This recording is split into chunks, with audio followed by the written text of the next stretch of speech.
Brain understood what was behind that expression very well, the emotions of a warrior who wanted to shatter a powerful enemy. They were the things Brain had felt about Gazef.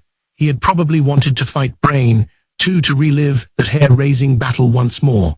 But the brutishness of a die-hard fighter immediately vanished from his expression. What remained was the smile of the captain of the Royal Select.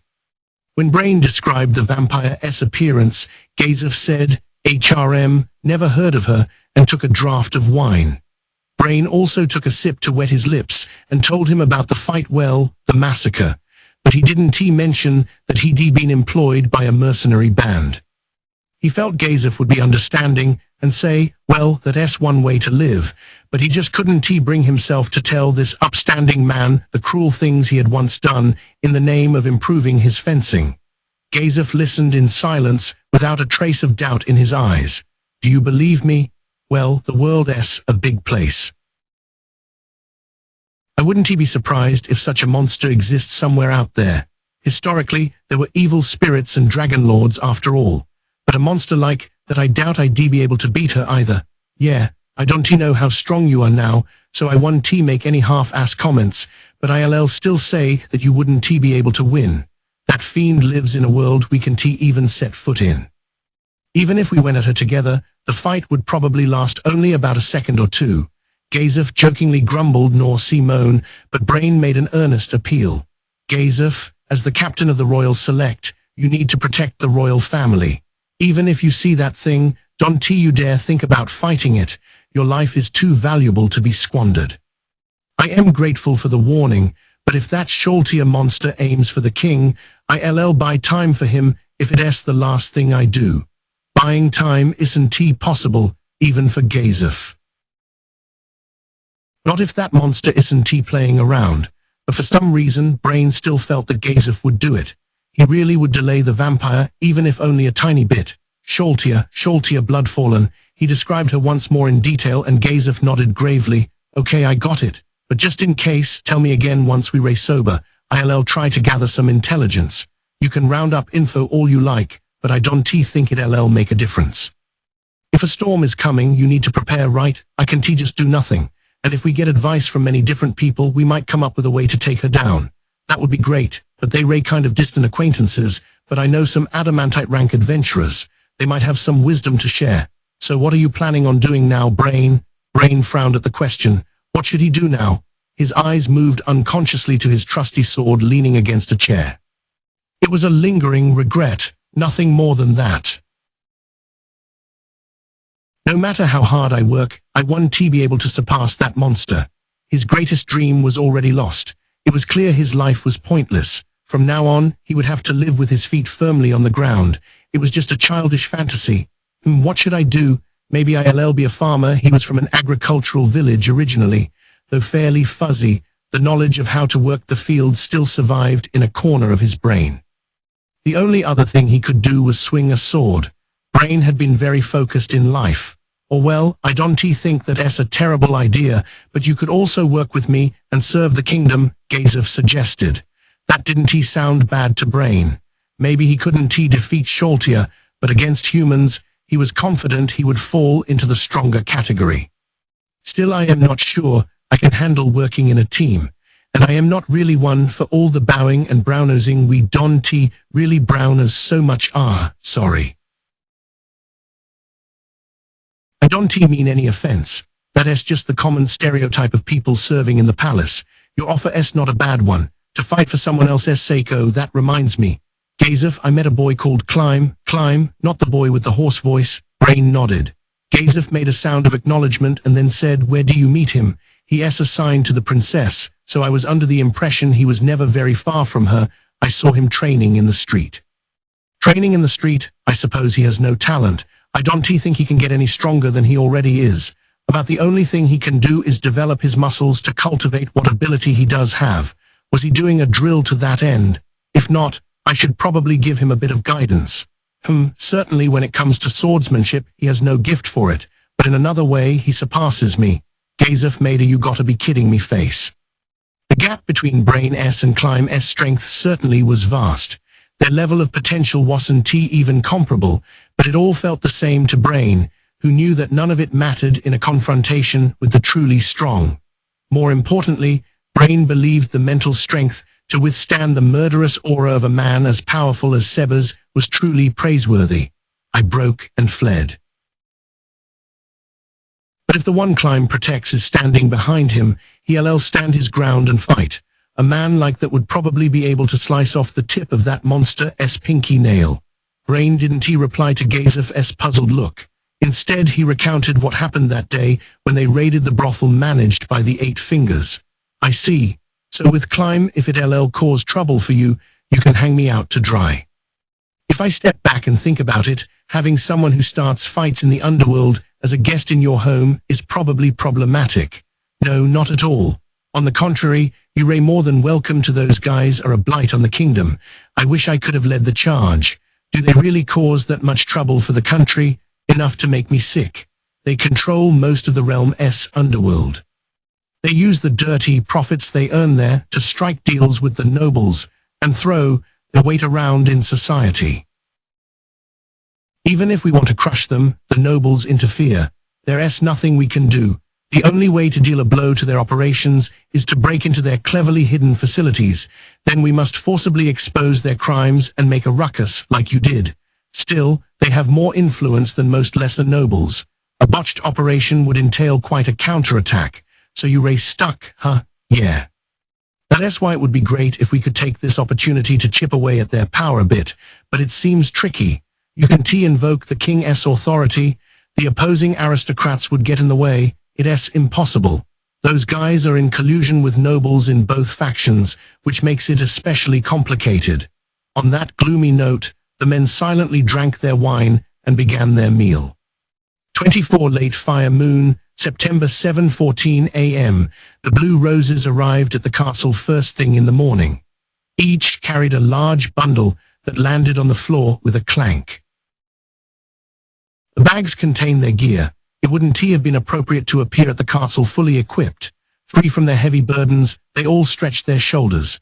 Renna was observing them with a kind expression when their leader, Lachius Alvine Dale Aindra, asked her, "Don't you have princess work to do?" Renna had almost no authority, but her position did come with its own set of duties. It's all right. There's nothing that will cause problems if I leave it for later. Lachius responded with an expression of mock chagrin. Renna answered with a silly face of her own, but almost immediately assumed her serious expression from earlier. Lachius, I'd actually like you to handle the issue we spoke of as soon as you were able. How come? Yesterday we said we were going to attack each location one by one under the utmost secrecy, right? Asked Everly, the caster wearing a mask. She kept her guys on even inside the castle. Her suspicious attire was allowed only because she was an adamantite-ranked adventurer, one of the strongest humans, and because her superior was Lachius, a noble. Something unexpected happened last night, so I think we need to make a change to the plan. She told them about the recent attack on the brothel. The Blue Roses' impressed gazes gathered on Climb as he stood at attention behind them, feeling awkward. He believed it was entirely thanks to the other two men, not himself, that they had been able to raid the brothel and save the tortured people being held there. In his opinion, he honestly hadn't done a single praiseworthy thing. On the contrary, he escaped without an upbraiding for acting on his own. Now he was disappointed in himself for the flood of relief after he learned his actions had caused only a change in the plan instead of ruining it. Nice work, Virgin. He had just what Gagarin said. Capturing one of the 6 arms earns you a gold star. Undead King, Davanock Spatial Slash, Peshurian Dancing Scimitars, Edster M 1000 Kills, Marmvist Illusion Maniac, Succuron Fighting Ogre, Zero Tier reeled off their names. Davanock is an undead. Supposedly, Peshurian can slash enemies even from a distance. Edster M has some kind of special enchanted weapon. Marmvist is a poison user who specializes in stabbing. Succuron ILL skip because he has been captured, and Zero is a fighter who excels at unarmed combat. They were all thought to be adamantite rank equivalent. Yeah, it is a great advantage for us that you captured one of them. It is amazing, Climb, and how unbelievably lucky that you ran into Brain Unglaus and got to work with him. Climb agreed with the last sentiment. If Unglaus took out Succuron in one hit, Then he is just as strong as you'd expect after he went head-to-head with Gaze of Stronov. If that is the case, then I am super interested in that old man. Even he couldn't beat, Everly commented. I didn't find out where Master Sebas' house is located, Climb answered. So Climb, did he not tell you because he was on guard, or did you just not think to ask? Both, Miss Everly. He might have told me if I had requested it, but I didn't want to ask for something that might have caused trouble for him, considering he volunteered to help after simply being in the wrong place at the wrong time. You take things too seriously, beyond a doubt. The two near-identical sisters appraised him. I just don't understand how I haven't even heard a rumor about someone on that level with Everly's remark. Climb sensed the increasing suspicion of Sebas, but right as he took a breath to defend him, Lachesis clapped her hands to change the mood. Well, let us save that for later. If it weren't for his assistance, we wouldn't have figured out the precise location of the brothel, and it wouldn't have been possible to capture the head of the slave trafficking division, Kokoda. We're all indebted to him. You're right, Lachesis. But Princess, does changing part of the plan mean that we're attacking different locations now? Everly, I think we need to attack all the locations today. We should take them out simultaneously. The more time passes, the more of an advantage our opponents have. Silence fell over the room. The only ones involved in this operation were the Blue Roses. The idea had been that since they lacked the manpower, they'd attack the target facilities one by one. But Princess, didn't we say that we didn't have enough people? Did another group step forward overnight to help us? You can hire adventurers, can you? The founding philosophy of the Adventurers Guild was protecting humans from alien threats. For that reason, there was an unwritten law that they would refrain as much as possible from poking their noses into disputes between humans. If they didn't, it would be impossible for guilds to cooperate across national borders. For example, even in situations where guild involvement could save people, the assumption was that allowing one exception would lead to endless requests, so the guild pressured members to comply with the unspoken rule. Punishments ranged from a warning to suspension of work and even expulsion from the guild. In this way, some adventurers became workers who took on illegal jobs. But for the worst violators, it was rumored that the guild would dispatch a team of assassins.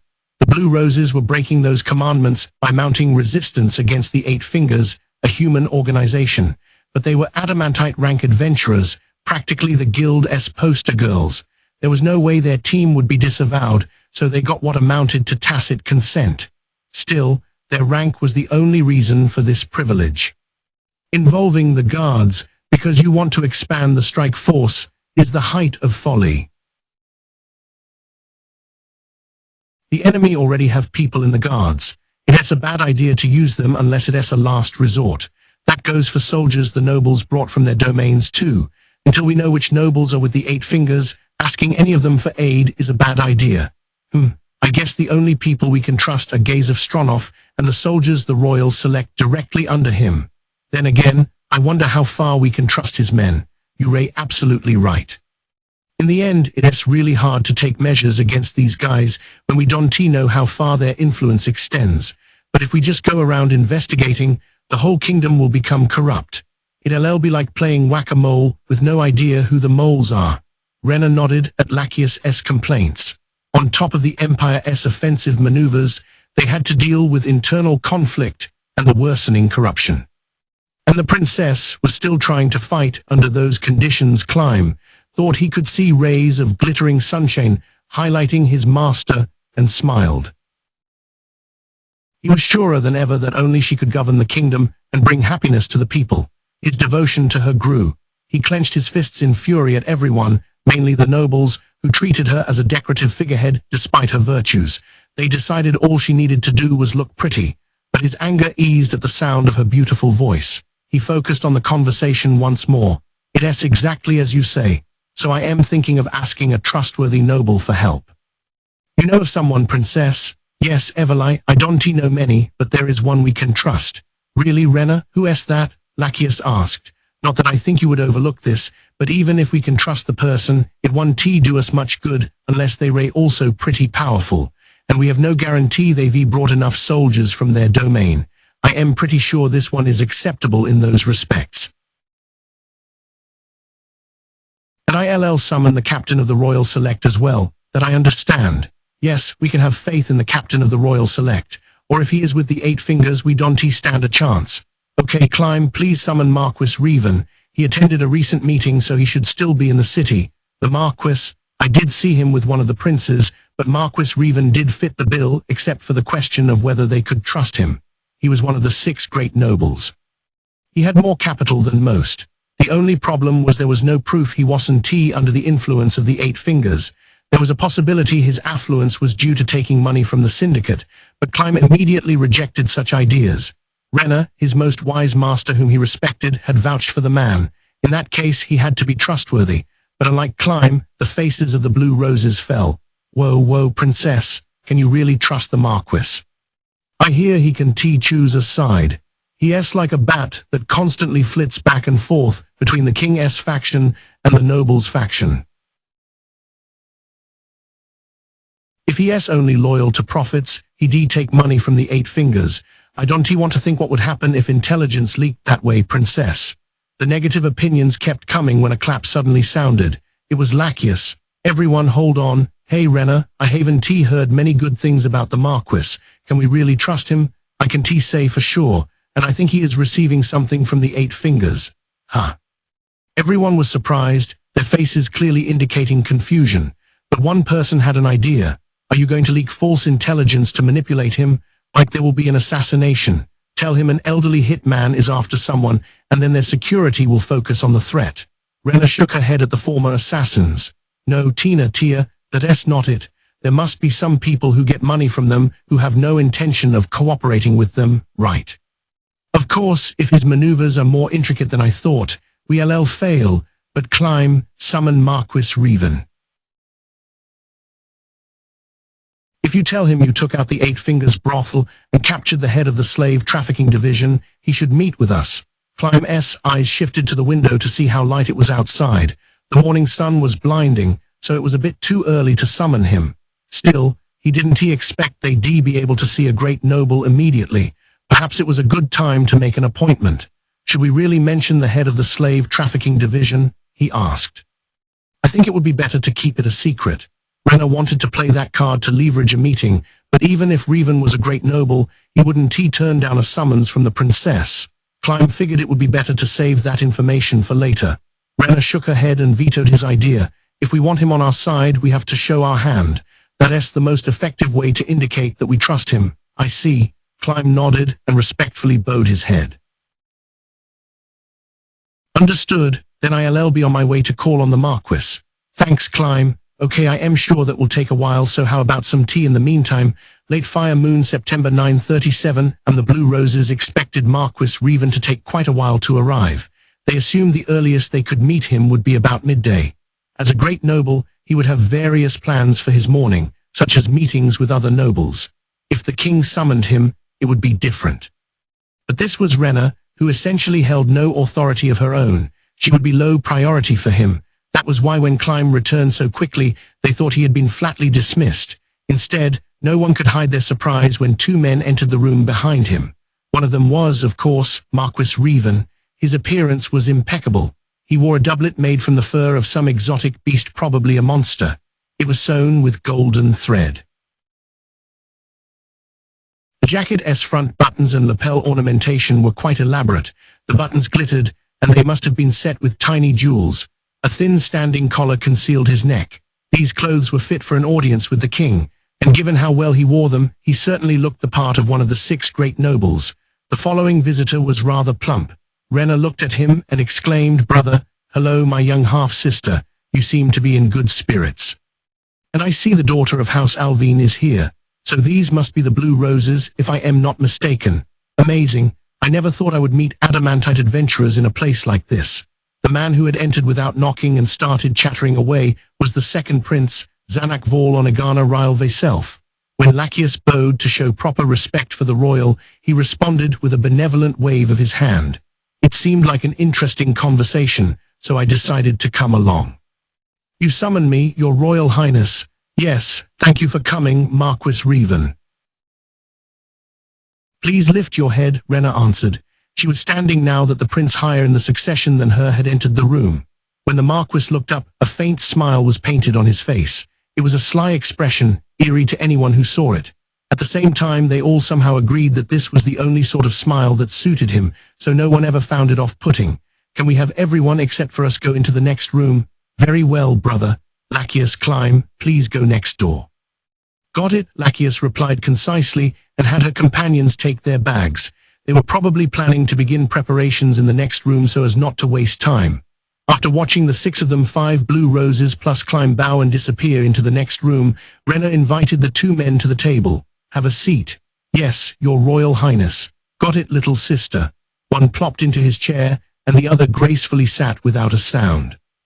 Rena poured a cup of tea and set it in front of the Marquis. Sorry to trouble you, princess. My apologies that it's gotten tepid. Hey, none for me.